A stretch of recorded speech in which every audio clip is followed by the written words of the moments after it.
This is Damian McNamara with Elsevier Global Medical News, and I'm here at the Perspectives in Rheumatic Diseases meeting in Fort Lauderdale, Florida. And I'm speaking with Dr. Robert Wortmann, who is a rheumatologist and professor of medicine at Dartmouth-Hitchcock Medical Center in New Hampshire. Thank you very much for being with us. My first question is about the drug Febuxostat, which an FDA advisory panel a couple weeks ago voted 12-0 to say the FDA should approve it.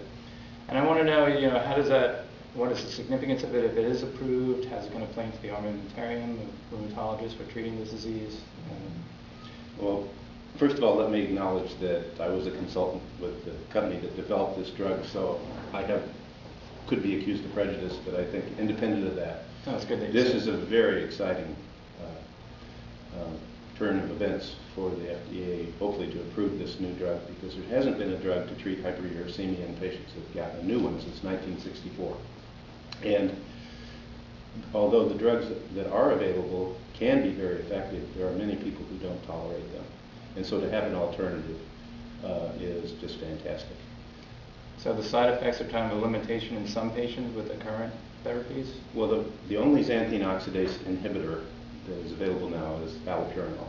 And there are people who have had hypersensitivity reactions to it or can't take it because they develop significant skin rashes or gastrointestinal problems or liver function abnormalities.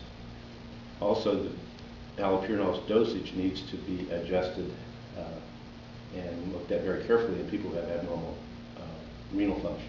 So that calls for continuous monitoring of those patients. So Febuxostat, first of all, because its chemical structure is totally different than allopurinol, should not cause the same effects in people who can't tolerate allopurinol. Should be tolerated. And also it's been shown to be effective without dose modification in patients with mild to moderate renal impairment. What are you hearing from your colleagues in rheumatology about this particular agent? I think we've all been waiting and hoping that an agent like this would be approved, because we all have patients who have severe tophaceous gout who cannot take allopurinol or the uricose uric agents that are the drugs that have been available. And these people develop very severe deforming arthritis. It's crippling, and their quality of life is really compromised. So to have an alternative for those people is fantastic. And one of your take-home messages, you had several at this meeting when you're giving your presentation on gout, was about asymptomatic hyperuricemia patients and not to necessarily start the medication.